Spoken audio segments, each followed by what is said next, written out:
once somebody knows what they're allergic to, or they know what their triggers are, and if they're seasonal or episodically they come into contact with them, then we'll talk to them about pre-treat. Start before. Okay. So when I would see kids in clinic, I saw a lot of kids with asthma. A lot of them had allergic rhinitis as a component. So this is odd in that we take the nose and we treat it part of the head, but when you get to asthma, it's all part of the respiratory tree. So if you don't treat allergic symptoms in the nose, your asthma will never get as good as it could be. So with kids, and we had allergic rhinitis and those were identified, then we would always start pre-treating them about a month before. 2 to 4 weeks, just depend on how severe their symptoms were. So keep that in mind as we go through, is that getting ahead of the game is always better. All right, questions about that or comments? So remember, everybody got a copy of this that wanted one? Okay, I'm going to take that to remind myself. Okay. This is a big handout. I made you a lot of, there's tables in here. I don't care what you do with tables, if you will add to them, if you as a class add to them, individually add to them, it doesn't matter to me. I have the original, I know what I did. If there's ever a question, there hasn't been to this point. So that's why it's fairly thick. A lot of things are redundant. There's pictures. So even though it's big, there's a lot of bulky things that take it out. Okay, so let's start with the intranasal glucocorticoids. So we're going to go through each class of these drugs. This is the single most effective drug you have for allergic symptoms that go on in the nose. Okay. It'll be the same when we get to asthma. These drugs work on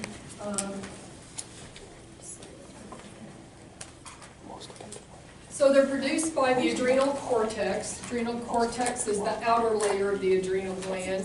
The medulla is the inside. The adrenal cortex, they're almost like two organs that we call one. They have different derivations. They come through from different germ layers, actually. But we refer to them as the adrenal. So we got two parts, the cortex and then the medulla. So the cortex has 3 layers. What are the 3 layers of the adrenal gland? The medulla is not part of the cortex, so it's separate.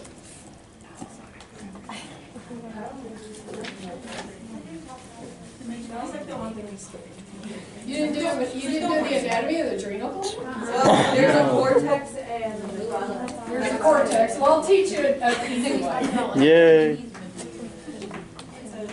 GFR. Okay.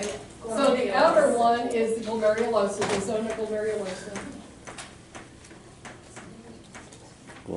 The middle is the fasciculata. And this is the reticularis. Okay, so GFR, we'll see this again when we get the kidneys, glomerular filtration rate. So you don't have to know this. I mean, it's just, this is freebie. Glomerulosa, fasciculata, reticularis. We were. You know what the glomerulosa produces? Epinephrine. Mineralic corticoids. So, substances that regulate salt. Usually their big effect's going to be on the kidney. The fasciculata is going to make the glucocorticoids.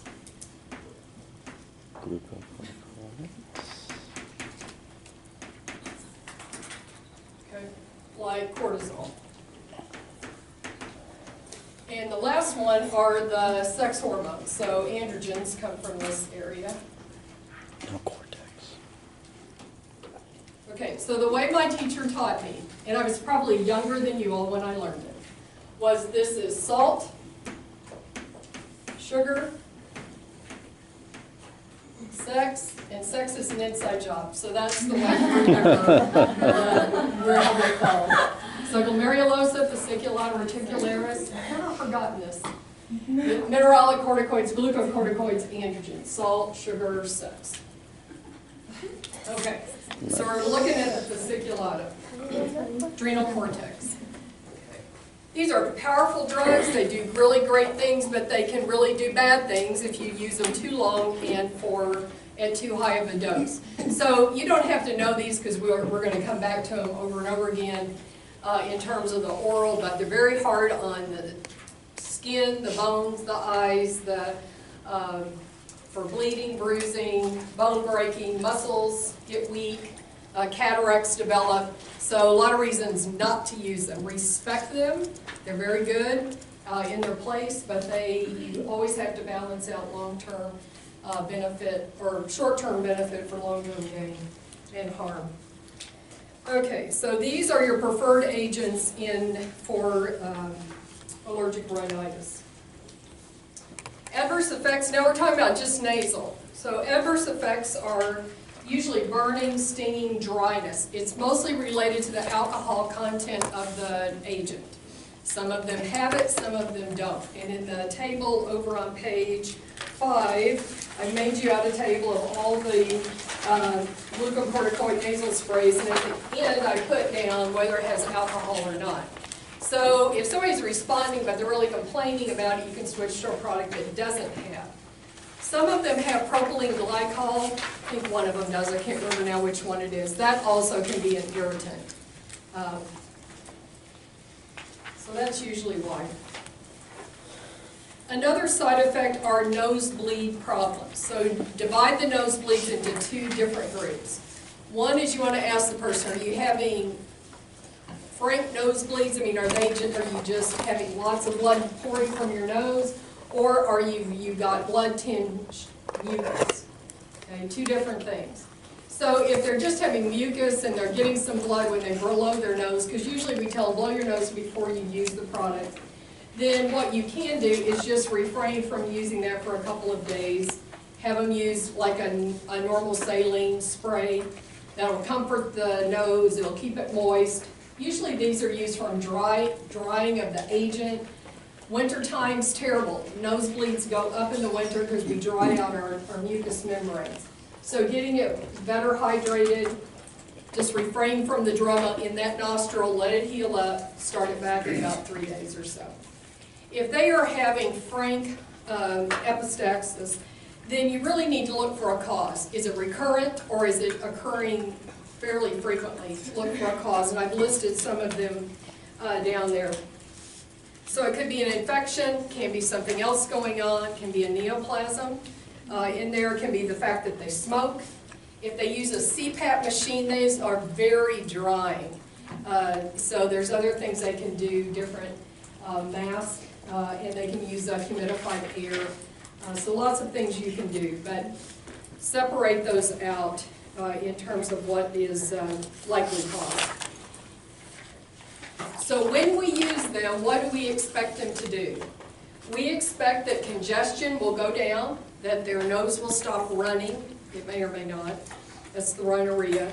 The itching and the sneezing will also go away. So all of those symptoms should reverse, or for the most part, be significantly reduced.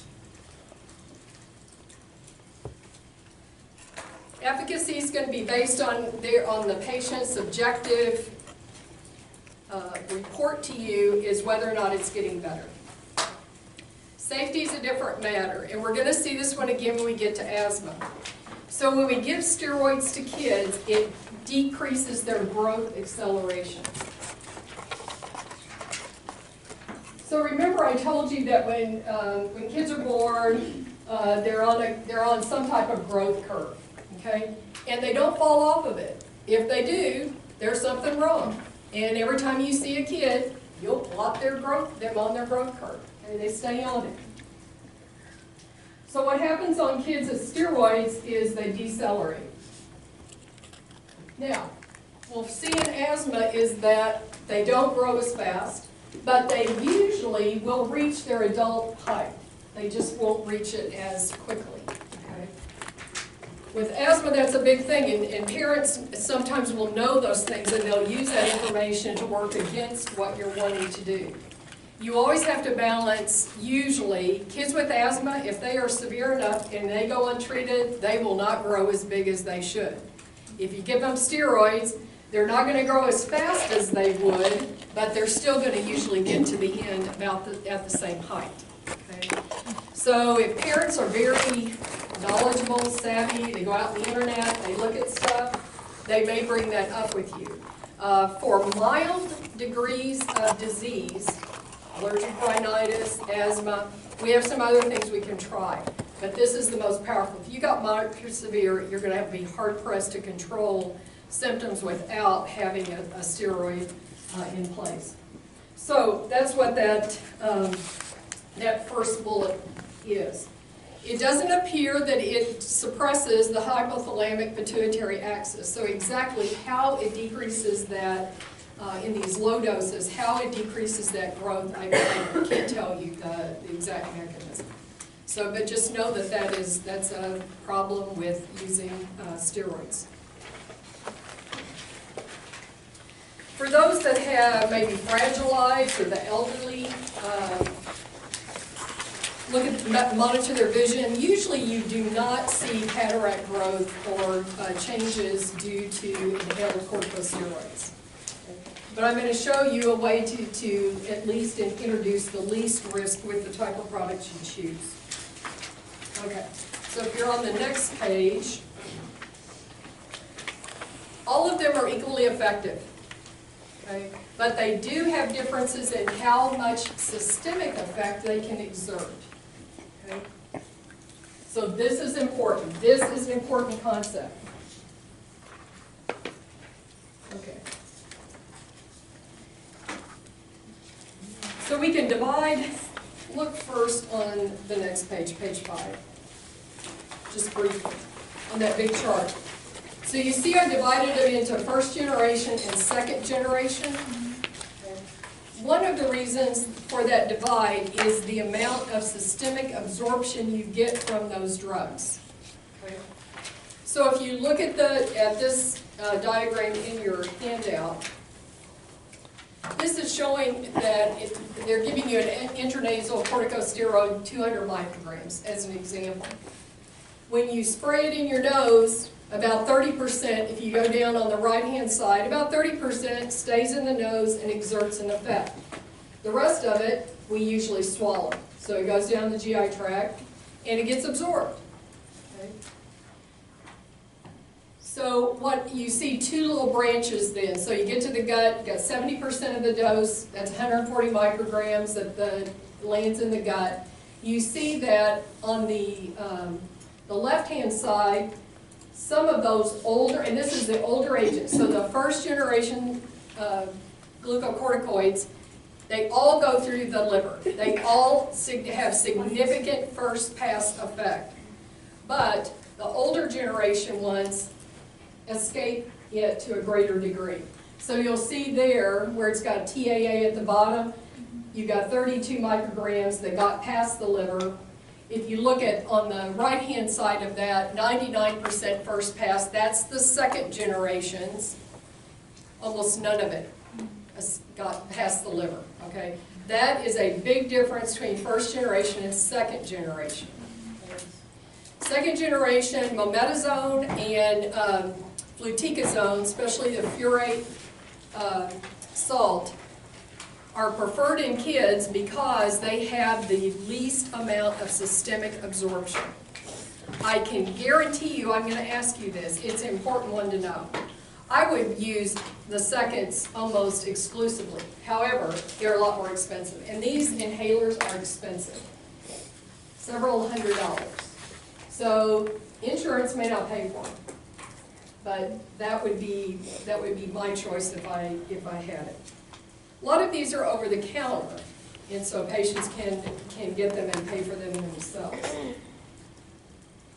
Okay, questions about that? So low bioavailability is a mark of the second generation in glucocorticoids.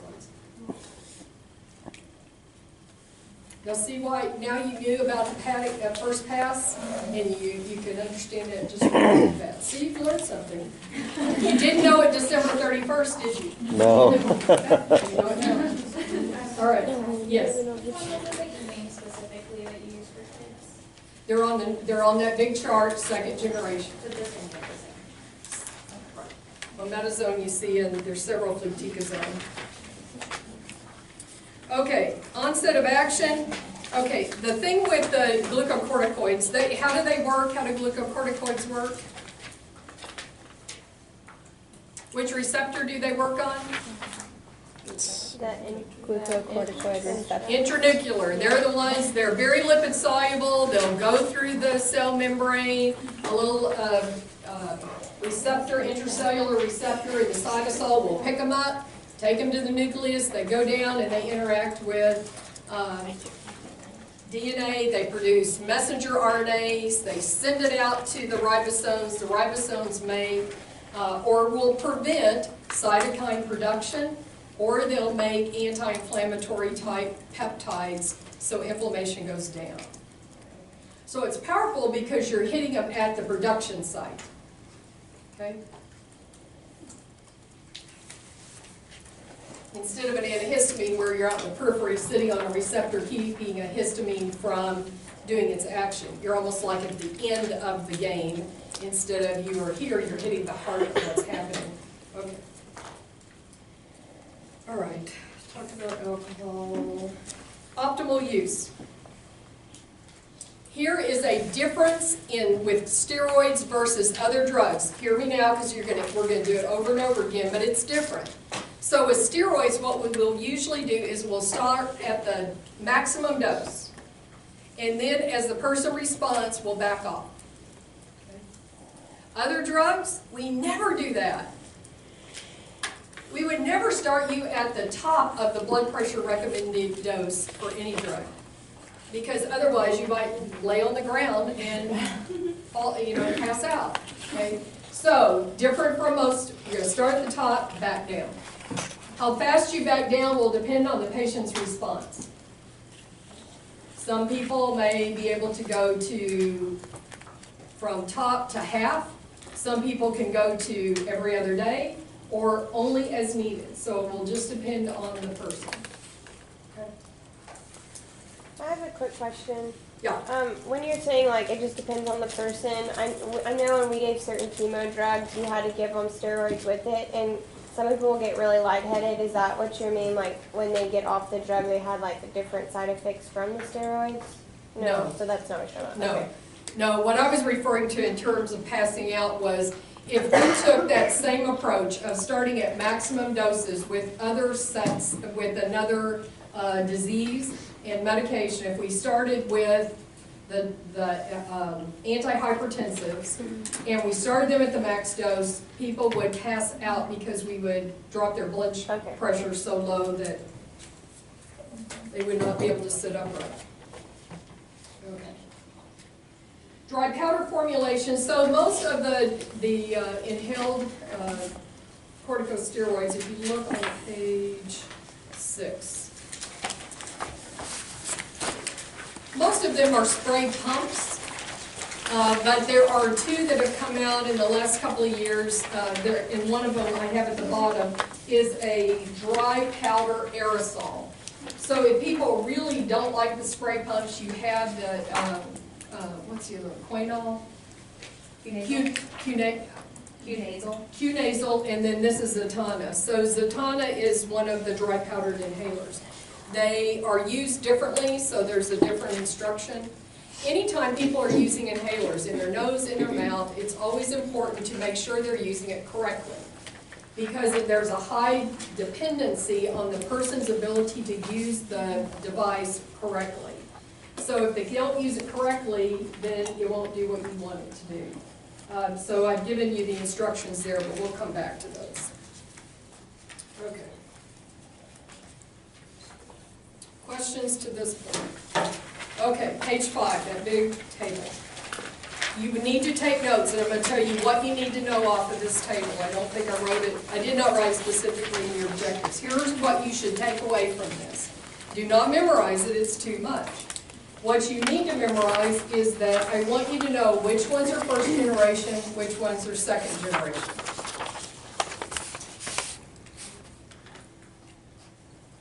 know that these are inhaled glucocorticoids.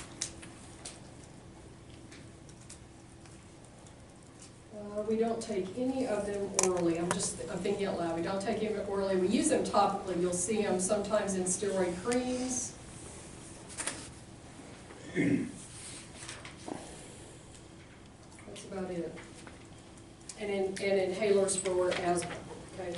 So know that they're inhaled glucocorticoids. Know the first generation and second generation.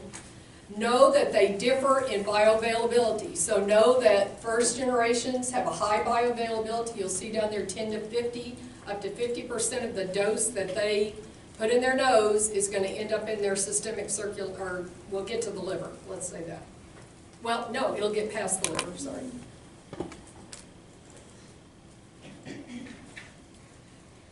If you look down through the dosing, you'll see that they are dosed about once a day. I didn't give you all of them. I didn't give you all the first generation. I've given you all the second. Okay, so for the most part, intranasal steroids are used once a day. And know that on the last column that alcohol can make it burn. Okay, that's what you need to know off of that. Can I ask a quick question? Sure. Is it ever a good thing for it to get the systemics? No, Gotcha. never. No. Okay, how to get started on page 6. So here's the instructions that come in the package insert that the patient would get. So a couple of things that I want you to know off of this. They're suspension, so they have to be shaken, resuspended. They have to be primed.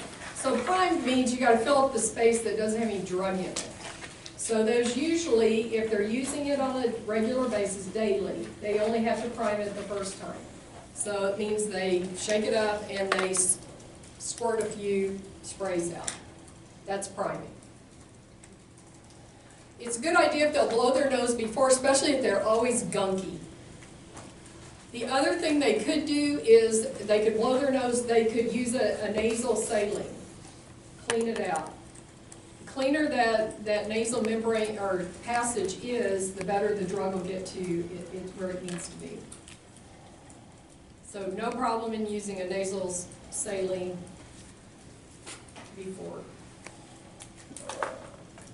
Aim is important because if you constantly spray the steroid at the nasal septum, you can get holes in it.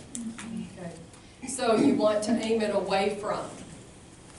Doesn't happen in everybody, but it's a possibility. I see that you've been told that because I see recognition on your face. And then the other is for them to breathe in as they're doing it, if they can coordinate that. So there's a coordination effort that comes with that. So you got to be able to coordinate eyes, breathing, and muscles at the same time. Usually kids have to be about 4 or 5 before they can do that. Okay. So even though these are, you'd have to have mom or somebody helping if they're younger than that, or dad. Sorry, I'm mom-centric. So I apologize for that. Okay, any questions about the steroids? Mm-mm. But we will when we get to the inhalers in the mouth. Okay, antihistamines. So we've kind of talked about these a little bit, but we're going to go through them a little bit more in depth. So histamine, you know that's an inflammatory mediator. It's one of the big ones. And it is responsible for sneezing, nose being itchy, throat, palate irritation because they get drainage, and their nose running, rhinorrhea. And those are all histamine, antihistamines. And we're going to target our drug against those. It's always important to see if a disease has a wide presentation, many symptoms that could, the way the patient present. We're going to look at, in particular, what are your symptoms, and we're going to target our drugs after that. Okay? We don't just do gunshot and hope that we hit the target. We're going to try to be more targeted in how we choose our medication. So mechanism of action, histamines bind to H1 and H2 receptors. So when we're using antihistamines in this regard, for allergies, we're going after these antihistamines are going to target the H1 receptor. H2 receptors will come when we get to the gut.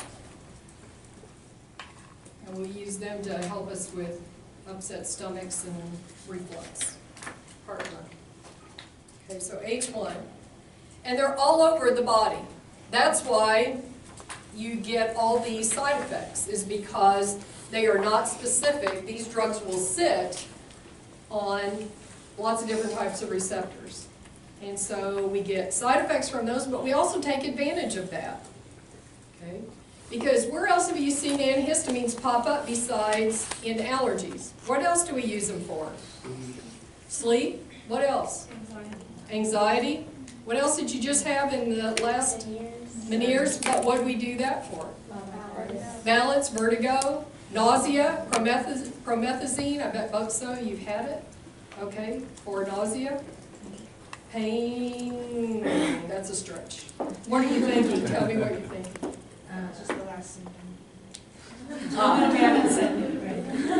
So these will hit and interact with a lot of different receptors. Okay, so we use it to our advantage sometimes, and sometimes we put up with them, or we try to avoid their side effects.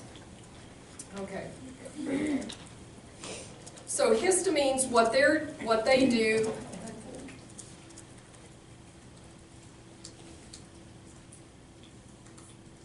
They cause a permeability. I don't know how well you can see that, but they make blood vessels leaky, so fluids can move across those cellular barriers very easily. So that's where you get the vasodilation, endothelial permeability. The rhinitis comes from that. The rhinorrhea comes from that. The erythema comes from that. The antihistamines that we use compete with H1 receptors. They compete with histamine for those H1 receptors. So what do we call those? Antagonists. What kind? Competitive.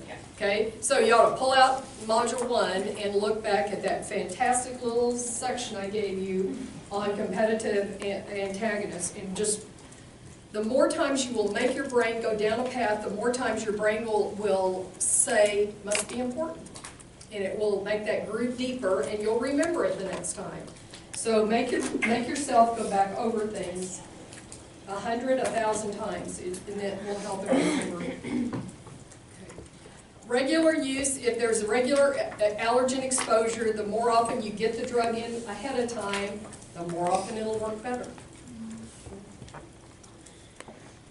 All right, so let's look under, so we've got first generation, second generation, and there are some people that also categorize these as third generation. I'll show you, we'll talk about that, because some people lump everything into second outside of first, and some people divide. And I'll show you what that means. And it also says that histamines cause smooth muscle contraction.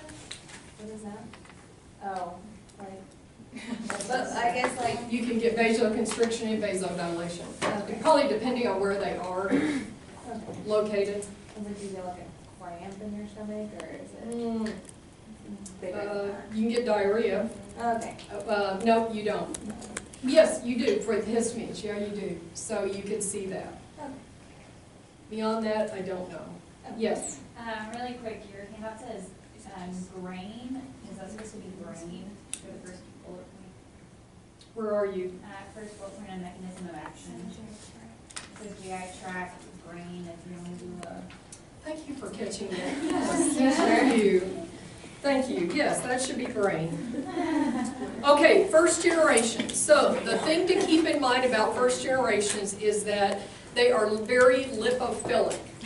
Okay, so they can pass a membrane very well. Okay. So that cell membrane, remember how it's constructed?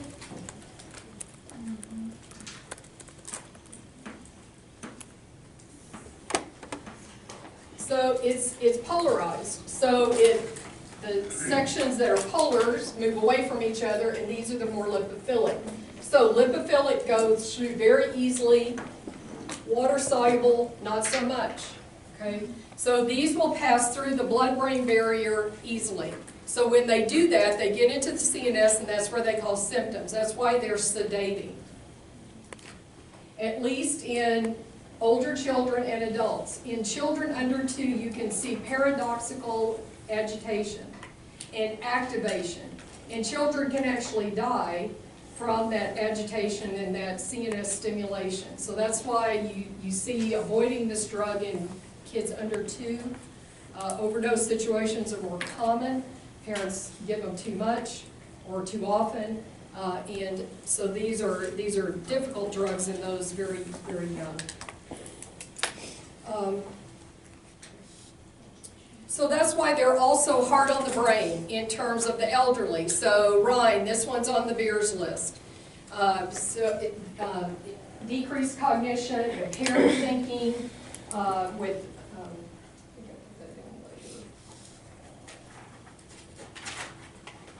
yeah, we'll get to that in our side effects, so I'm going to get ahead of myself. So, first generation drugs. There are 5 different categories. There's about 25 in this class, in these classes that are first. I've given you some examples.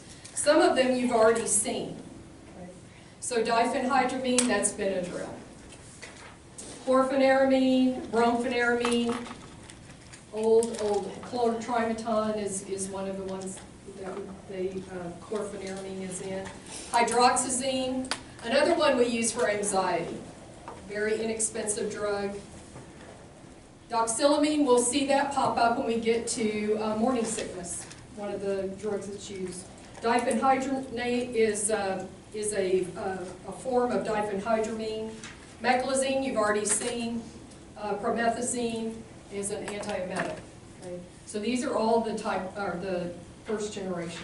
Dr. Tessie, Yes. the hydroxyzine, is it both the HCl and the amyloid? The salt does not matter. Okay.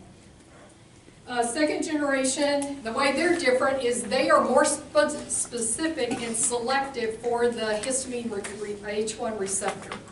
Okay? So they don't have as many of those other side effects. They're also lipophobic, I put there. They do not cross cell membranes very easily, the brain one, in the brain. Okay? So their action is more peripheral. So sometimes they're referred to as non-sedating. Okay? When they say that, they mean the second generation. Now, they still can cause it, but not to the degree. So some people, if they tell you that a second generation still makes them sleepy, that's probably true. It will not put them to sleep like diphenhydramine will. Okay? Not to the same extent.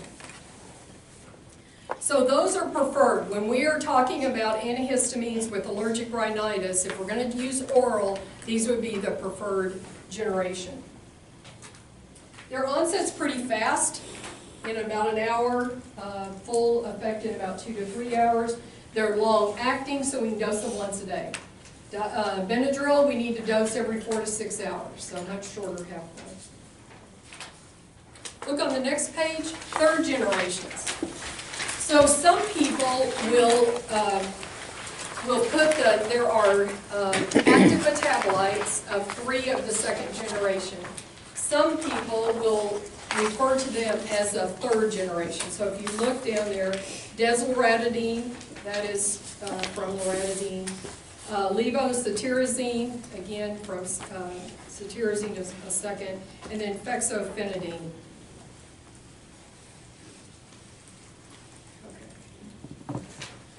They are the least of the sedating,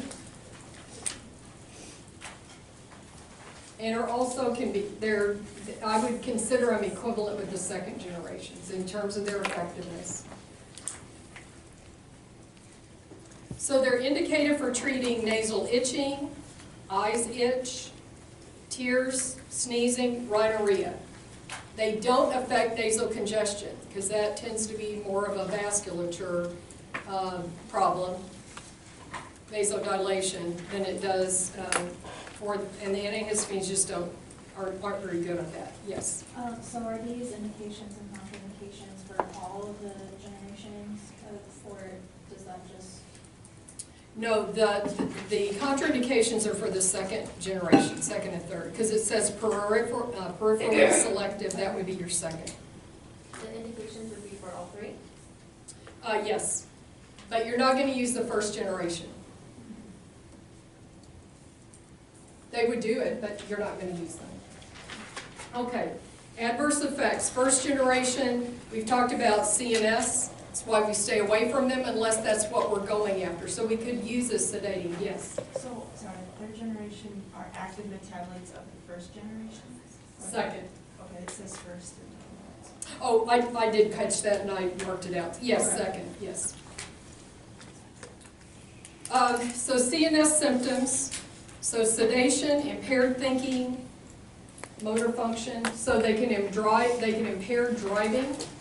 Some truck drivers, some classes, airline pilots are not, this is a class of drugs they are not permitted to take. I don't know if that takes into account the second. Anybody have a pilot? Ask, is he a pilot? Ask him if he can use the second generation. I know the first generation are, but ask him if that's on a not to use. I would appreciate that if he could tell us that. Problems for children. So if you're using first generation, it can impair their ability to think in school, in their performance. Problems in the elderly. So these have anticholinergic actions. So think anti-slud. You see them down there. Dry mouth, dry eyes, urinary hesitancy, and constipation.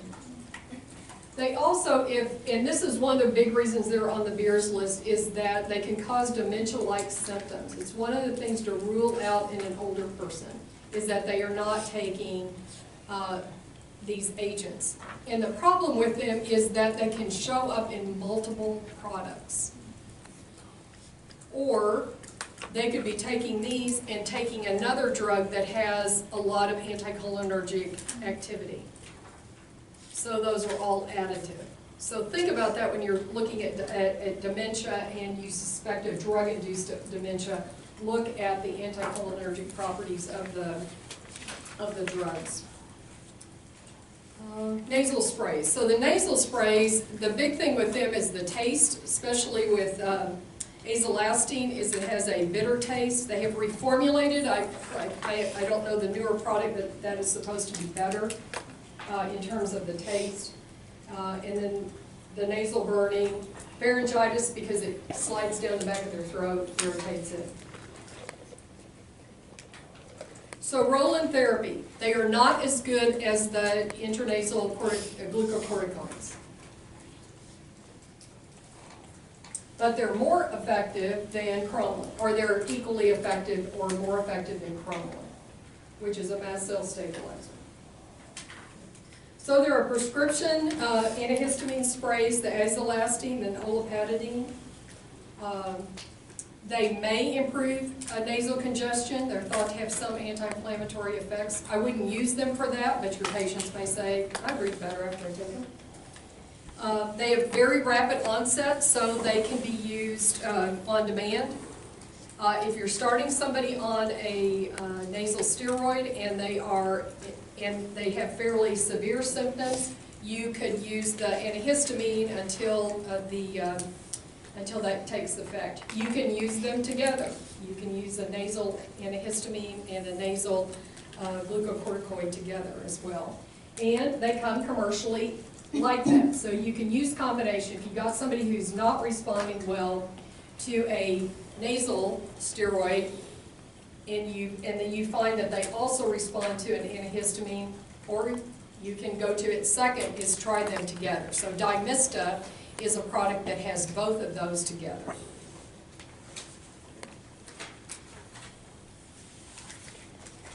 What do you expect clinically? Itching, tearing, sneezing, rhinorrhea, all go down.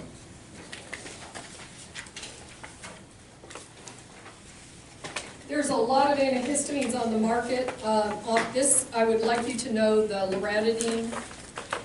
I yellowed it, but it's grayed on yours. Yes? At the bottom of page 8, the very last bullet point before expected clinical effects, did you finish that sentence? Say it again. Oh, So this is a combo spray containing. oh, just mark off the is. I probably, I redid those bullets. So just mark them off. Okay, so you all are just hyper aware today. Are you worried that I'm going to get you? I'm just like, whoa. Okay. Anxiety is too high. We can always take Xanax.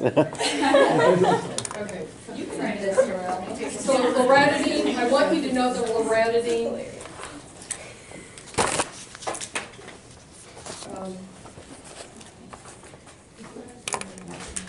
You do not have, yes, you should know the dose on that one. Okay, let's move on to the decongestants. So decongestants are sympathomimetics. They mimic the activity of the sympathetic nervous system. So the main neurotransmitters in the sympathetic nervous system are what? Epinephrine, Norepinephrine. Norepinephrine is the number one. Okay. So it acts like norepinephrine. So norepinephrine works on alpha receptors. So they stimulate alpha-1 adrenergic receptors, and they cause vasoconstriction. So that's why they're so good at vasodilation, is that they constrict those vessels. They don't get so leaky. There's not so much junk moving out of the blood vessels. So all that congestion goes down. So you've got real boggy, turbinates, and if you can shrink them down, then they can breathe better. Surely most of you have some kind of, have taken a decongestant in your life. Let me see. So the effects on the nasal mucosa are this: decreasing tissue hyperemia. So the patient can't see that. You might if you look at their nose. Tissue edema, decreased congestion, improved nasal airway patency. The way these drugs work, or let's look at how norepinephrine works. A couple of things here to look at.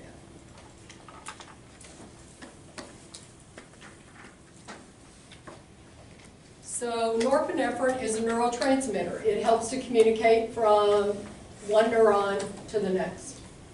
When it's released, it can work on either alpha-1 or alpha-2. So it's going to work on alpha receptors. When it's released, the neuron does not want it acting very long. So their little half-lives are like seconds or less. Okay? The neuron tries to get and terminate activity as fast as it can. Okay, so it does it a couple of ways. See that arrow going up that way? So that's called reuptake. Okay. So one of the ways when we release a bunch of norepinephrine is that pre-neuron can take it back up, and it'll store it away and use it again. Okay. The other is that there are enzymes floating in here. One of the big ones is monoamine oxidase, MOA. So monoamine oxidase will snap up any norepinephrine that's left that hasn't been taken up or hasn't gotten down here to a receptor to cause an effect. We use inhibitors of monoamine oxidase especially in diseases like, or conditions like depression. So you're going to see over and over again is that when you have a drug that works on a neurotransmitter that is terminated by monoamine oxidase, that you never want to use those together. You don't want to use a monoamine oxidase inhibitor and a drug like a decongestant at the same time. Okay? Because you'll get too much norepinephrine. So what might that do to the person? Tachycardia. So cardiac events would be the biggest thing. Vasoconstriction, stroke, increased blood pressure, increased heart rate. And you see that under some of the adverse effects. So we will just see this come up over and over again about not using these agents with monoamine oxidase inhibitors. If you're going to use the drug is targeted against congestion. If they don't have congestion, don't use this. It'll make rhinorrhea. Well, just don't use it if there's no congestion. If you're going to use it short term and you're going to use a nasal spray, then you want to limit the duration of that. You'll see different things. You'll see 3 days or less. You'll see 4 to 7 days or less than 1 week. So what I would take into account is it needs to be short term. I usually tell patients 3 days. Don't use it more than 3 days, we need to look at something else. Because that's when you get that rebound. If you keep using, or if you use it long term, the nose will get dependent on it. You remove it, and the symptoms come right back, but they're worse. Okay, and that has a term, and it's written down there for you: Rhinitis medicamentosa. It's like a spell from Harry Potter. Okay. If you have to use long-term, if you need and some people do, some people need long-term decongestants, then you would use something like pseudoephedrine, which is now, because of all the methamphetamine abuse, has been more restricted. You can use phenylephrine. If you look on the top of page 11, you'll see that there. It's not as good as pseudoephedrine. It's a weak sister compared, but it does have some vasoconstrictive properties. So chronically, you'd use an oral agent. Decongestants work really good in combination with antihistamines because they hit almost every symptom. So this would not be a first line. It might be something you add on if you could not get the person under control by nasal route only, by what we've already talked about. If you're going to use a decongestant, you would most want to use it in combination with a second generation. Even though it tends to balance out the first generations pretty well because it is activating. So sympathomimetics will kill people's appetite. It'll wake them up, it'll cause insomnia and tachycardia, the opposites of what you see with first generations. If you look on the top of page 11, there's the decongestant sprays. We don't have a decongestant with pseudoephedrine, so we have oxymetazoline. That's the most common. Afrin, if you look for the brand Afrin, that's what's in Afrin. You can find a generic over the counter as well. Any questions about those? Okay, let's take a break and we'll come back and pick it up with afterward. Anybody want some fries? No, literally I have reflux. I'm gonna throw them away. It's gonna happen. And I have my mom. Oakley? For 3 days.